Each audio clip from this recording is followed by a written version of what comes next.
Tenir une comptabilité, c'est super important en dropshipping et dans le e-commerce en général. Dans cette vidéo, nous allons voir les meilleures méthodes pour tenir une comptabilité facilement, rapidement et efficacement. C'est parti. Problems I solve them. I run through the money, the pressure be calling. Left on my blessings, I feel like I'm falling. The birdie is back. Tell me I'm garbage, I'm going through something, that's why I ain't calling. Phone and progression is all that I wanted. The phone in affection, I summon and dub it. Cause I got problems on problems on problems on problems on problems on problems I solve them. I run through the money, the pressure be calling. Left on my blessings, I feel like I'm falling. Salut à tous, j'espère que vous allez bien. Donc dans cette vidéo, nous allons voir comment tenir une comptabilité du coup facilement, pour pas que ce soit difficile, pour pas que ce soit compliqué. Ok, on va pas rentrer dans les détails, ça sera une feuille de calcul en fait tout simple avec des colonnes que je vais pouvoir vous montrer. Et du coup voilà, ça sera vraiment très simple, très facile. Ensuite ça sera rapide, moi je le fais tous les matins en 10 minutes, je fais ma comptabilité pour une dizaine de boutiques au total. Donc voilà, je fais une comptabilité générale, ok, je fais pas une comptabilité boutique par boutique, sinon ça prendrait beaucoup trop de temps, donc je prends 10 minutes chaque jour et puis au moins j'ai une comptabilité claire, nette et précise. Et ensuite c'est efficace parce que je le fais au centime près, c'est une comptabilité vraiment au centime près et qui me prend pas beaucoup de temps, donc c'est rapide et que c'est très facile. Je vais vous montrer tout ça dans cette vidéo, c'est parti. Du coup, avant de commencer, c'est important d'avoir une comptabilité pour trois principales raisons. Déjà, il faut connaître le bénéfice d'une boutique, ok? Tout simplement, ça me paraît tout à fait logique, mais bon, voilà, il faut connaître le bénéfice d'une boutique. Ensuite, il faut appréhender le budget Facebook. Bon, là j'ai mis budget Facebook parce que nous on marche principalement par Facebook Ads. Voilà, la comptabilité permet de savoir si une boutique marche, si une boutique marche moins, comment augmenter le budget, comment le diminuer, bref, ça permet de voir ça tout simple. Ensuite, avoir de l'ordre dans son entreprise et plus principalement dans sa boutique, en tout cas on n'en a qu'une de boutique. Avoir une comptabilité, ça permet d'être organisé, ok, et d'avoir de l'ordre, c'est-à-dire de savoir exactement ce qu'on a fait comme bénéfice tel jour et tel jour. Je trouve que ça ramène de l'ordre en fait, ça ramène vraiment de l'organisation et on est beaucoup plus pointilleux sur chaque point. On est beaucoup plus pointilleux au niveau de la trésorerie, quoi. C'est ça que je veux dire. On fait beaucoup plus attention à son argent. Et si, admettons, on a une période un peu plus creuse où on a fait moins de bénéfices, voire du déficit, à ce moment-là, on peut se remettre en question, on peut refaire une autre publicité ou alors carrément changer de produit si c'est le produit qui va mal. Enfin bref, une comptabilité, ça permet de faire beaucoup de choses. Ensuite, il faut commencer dès le début, parce que chaque euro compte, ok? C'est pas parce que on fait qu'une vente par jour à 40 euros qu'il faut pas faire de comptabilité. C'est super important, surtout au début. Ensuite, il faut laisser une marge de main-d'œuvre pour les imprévus, ok, pour les erreurs de calcul, parce qu'on va tout rentrer à la main, donc voilà, c'est important de laisser une petite marge de manœuvre. On va pas, enfin sur le papier, il n'y aura pas de marge de manœuvre, ok, sur le papier, ça sera au centime près, mais dans notre tête, il ne faut pas se dire que c'est exactement à l'euro près ce qu'on aura sur le compte bancaire. Du coup, voilà, on laisse une petite marge de manœuvre dans la tête.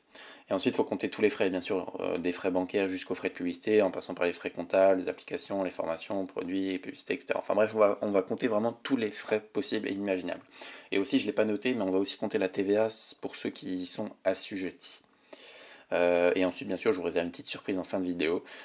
Vous verrez, ça pourra fortement vous plaire. Ok, donc là, bon, là, ça rejoint le point d'avant. Pourquoi avoir une comptabilité? Pour connaître principalement les coûts de son entreprise. Donc là, ça permet de déterminer un coût quotidien moyen, j'ai oublié de le noter, mais moyen, tout simplement pour se dire, il faut faire le minimum de bénéfices, ok? Si par exemple, on a un coût quotidien moyen qui avoisine, admettons, 500 euros par jour de publicité, d'application, de trucs comme ça, moyen, ok, sur un mois, sur une semaine, sur une année, vous prenez l'échelle que vous voulez. C'est d'ailleurs bien d'avoir des coûts quotidiens ou alors coûts mensuels, coûts hebdomadaires, coûts annuels, enfin bref, vous mettez plusieurs coûts comme ça qui sont moyens, ok, vous faites une moyenne. Le coût annuel, ça va être un peu plus compliqué parce qu'il faut de l'ancienneté, ok, ça a environ 3 unités à chaque fois, donc si vous voulez le faire par jour, vous prenez 3 jours, si vous voulez le faire par mois, vous prenez 3 mois, si vous voulez le faire par semaine, vous prenez 3 semaines, etc. Donc si vous le faites par année, c'est un peu plus long parce que il va falloir attendre 3 ans, quoi. Enfin bref, du coup, ça peut être intéressant d'avoir un coût quotidien, comme ça peut vouloir vous dire, vous pourrez vous dire tout simplement que vous avez un minimum de bénéfices à faire chaque jour, parce que sinon vous êtes déficitaire, et le but d'une entreprise c'est de faire du bénéfice. Et ensuite, ça sert aussi fortement à appréhender le futur. Parce que appréhender le futur dans le sens où ben, la semaine prochaine ça va être compliqué, parce que cette semaine on n'a pas reçu beaucoup sur Stripe, donc avec le délai de 7 jours pour avoir sur le compte bancaire, enfin bref, du coup c'est un peu, ça sert à appréhender le futur, à se dire bah ok la semaine prochaine on va pouvoir augmenter les budgets, on va pouvoir scale la publicité sur Facebook ou alors les influenceurs, parce que cette semaine on a fait du bon chiffre et tout, on est bien bénéficiaire et du coup c'est cool. Bref, ça peut faire tout ça. Donc moi je vous propose d'aller voir tout ça. Quand je dis aller voir tout ça, c'est tout simplement de vous amener sur cette page, sur l'exemple comptabilité. Ça, c'est exactement à la colonne près, à la case près, l'exemple de la comptabilité que j'utilise moi tous les jours pour notre entreprise. Donc là, je vais juste mettre en 60%, comme ça on va pouvoir tout le tableau. On va pouvoir voir tout le tableau, pardon. Ok, donc déjà là vous voyez que j'ai les dates. J'ai pris l'exemple du mois de juin, ok, que bon, bien sûr j'ai totalement vidé toutes les valeurs. Donc là vous avez le mois de juin, donc du 1er au 30 juin. Je laisse toujours une case de libre parce que, admettons, il y a un mois à 31 jours, ben, je le note, ok. Comme ça il me suffira juste de dupliquer, par exemple là, j'avais dupliqué aussi pour juillet 2019. Là, vous voyez que c'est un mois à 31 jours, donc la case, c'est bien quoi que j'ai laissé cette case de libre. Comme ça, dès qu'on passe un mois, j'ai juste à faire un double clic, enfin un clic droit ici, à faire duplicate. Et là, ça met copie de mois année. Et puis là, ben, ça met, j'ai juste à changer là, par exemple, ben, si par exemple je veux refaire juillet, je mets 0107/19. J'appuie sur Entrée, je sélectionne cette case. Là, le petit carré bleu, je le sélectionne, je le descends jusqu'en bas. Ben voilà, là, ça met automatiquement le 31 juillet tout en bas. Bon, là, on s'en fout un peu, c'était juste pour vous montrer. Je vais delete ce truc. Ok, je vais revenir à la fiche de base. Ok, donc là vous voyez plusieurs colonnes qui correspondent ben, forcément à plusieurs domaines. Ok, donc là on a les revenus Stripe bruts, les revenus Stripe net. C'est quoi la différence? C'est tout simplement que les frais bancaires sont enlevés quand je parle de net. PayPal pareil, brut net. Ensuite on a les frais bancaires. Donc là c'est tout simplement l'addition des bruts moins l'addition des nets. Donc ça nous donne les frais bancaires. Par exemple en brut j'ai eu 300, en net ça va me faire à peu près 290. J'ai pas les valeurs exactes, hein. Revenu PayPal brut, bah, tu sais quoi, on va mettre exactement les mêmes valeurs. Logiquement, là, on a 20 euros de frais bancaires et c'est ce qui nous affiche ici. Donc c'est automatiquement calculé. Chiffre d'affaires, bah, ça le calcule automatiquement par rapport aux deux revenus bruts. Ensuite, on a le coût publicitaire. Imaginons qu'on a dépensé 100 euros en publicité ce jour-là. Voilà. Ensuite, on a les coûts produits. Imaginons que les produits nous ont coûté aussi 100 euros. On a un pré-bénéfice de 260 euros. Le pré-bénéfice, en fait, ne compte pas la TVA, tout simplement. La TVA, c'est uniquement pour ceux qui y sont assujettis, tout simplement. Par exemple, vous êtes maintenant en micro-entreprise ou en auto-entreprise, ça ne compte pas. Vous n'êtes pas assujetti à la TVA et à ce moment-là, vous cliquez sur le cas ici, vous sélectionnez la case et vous faites la flèche supprimer. Enfin, comme si vous supprimez une lettre maintenant quand vous écrivez sur le clavier. Vous supprimez là et à ce moment-là, le pré-bénéfice augmentera également. Ok, j'annule juste. Ensuite, les applications, admettons, vous avez payé un abonnement Shopify de 25 euros. Admettons, un achat pro, vous avez acheté une formation à 97 euros. Ensuite, dépenses uniques, TVA, vous n'avez rien dépensé vraiment de choses. Par exemple, vous achetez des locaux ou alors un bureau un bureau où vous pourrez poser votre ordinateur pour votre bureau où vous travaillerez. Donc pour votre appartement, admettons le bureau vous a coûté 900 euros parce que c'est un bureau électrique qui peut se monter et comme ça on peut être debout à utiliser son ordinateur aussi. Vous avez investi dans un bon truc, ça c'est une dépense unique, vous le ferez une fois, mais vous pourrez le déduire de la TVA. C'est-à-dire que pour tous les achats professionnels qui sont reliés à votre activité, vous pourrez déduire la TVA si vous y êtes assujetti. Donc à ce moment-là, vous récupérez 20% de tous les achats. Ensuite, la dépense unique, ça c'est par exemple si vous décidez de vous faire un petit kiff, par exemple un voyage en Espagne ou un truc comme ça, voilà, là c'est une dépense unique et la TVA, on ne peut pas la récupérer. Donc par exemple, vous faites un voyage à Madrid, vous dépensez 1000 euros dans le voyage, voilà. Ensuite, du coup, vous avez la TVA déductible, donc ça de tous les coûts que vous avez payés.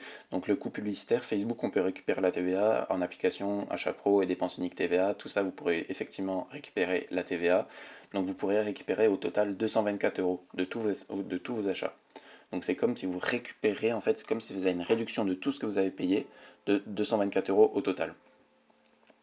Donc on a un total de TVA dû de 140 euros, enfin de moins 104 euros. Ce qui veut dire en fait tout simplement que là, pour cette journée type, l'État nous doit, enfin, ou alors plutôt on a une marge de 104 euros avant de devoir payer la TVA. On appelle ça le crédit de TVA en fait tout simplement, mais ça vous vous en foutez, vous n'avez pas besoin des termes exacts. Sachez juste que si maintenant par exemple vous faites le jour suivant 900 euros de chiffre d'affaires, vous avez un TVA de 180, une TVA, enfin vous avez une charge de TVA de 180 euros, parce que c'est 20% de 900 euros tout simplement. Et vu que vous aviez un crédit TVA le jour d'avant, au total, vous devrez plus que 75 euros, parce que du coup, ça aura fait 180 moins 104 euros, tout simplement. Enfin bref, tout est calculé automatiquement pour que au final, vous ayez le bénéfice net de là, bon, moins 1657 euros, parce qu'on a quand même deux dépenses uniques, voilà, ce jour-là. Si maintenant on enlève ces deux dépenses, vous avez un bénéfice de 62 euros sur ce jour-là. Voilà, je vous ai présenté plus ou moins l'entièreté de la feuille. Je vais juste revenir sur juste un petit truc de la feuille, une petite fonctionnalité de la feuille de calcul. Là, vous avez du coup la ligne de tous les totaux, donc c'est exactement les mêmes cases que ça, mais c'est les totaux en fait tout simplement, donc les additions de toutes les cases. Et en dessous, vous avez la moyenne par jour en fait. Donc tout est divisé, en fait, ouais, j'ai utilisé la fonction de moyenne en fait. Donc là, ça va faire une moyenne sur tous les jours. Là, ça va faire une moyenne sur tous les jours là, etc., etc., etc. Et en fait, ça va vous donner la moyenne par jour. Par exemple, combien vous avez de revenus Stripe par jour en moyenne sur le mois de juin. Bon, en l'occurrence, là, il n'y a pas marqué juin, mais voilà, c'est le mois de juin 2019. Ici, sur cette feuille de juillet 2019, cette case-là, ça vous indiquera quel est votre revenu Stripe brut moyen au mois de juillet 2019 par jour. Voilà, ici, ça c'est les totaux des revenus Stripe bruts que vous avez accumulés cette journée-là. Bref, voilà cette fonctionnalité très simple pour tenir sa comptabilité. C'est extrêmement simple et c'est génial en fait tout simplement. Ok, maintenant je vais juste revenir sur encore 2-3 points.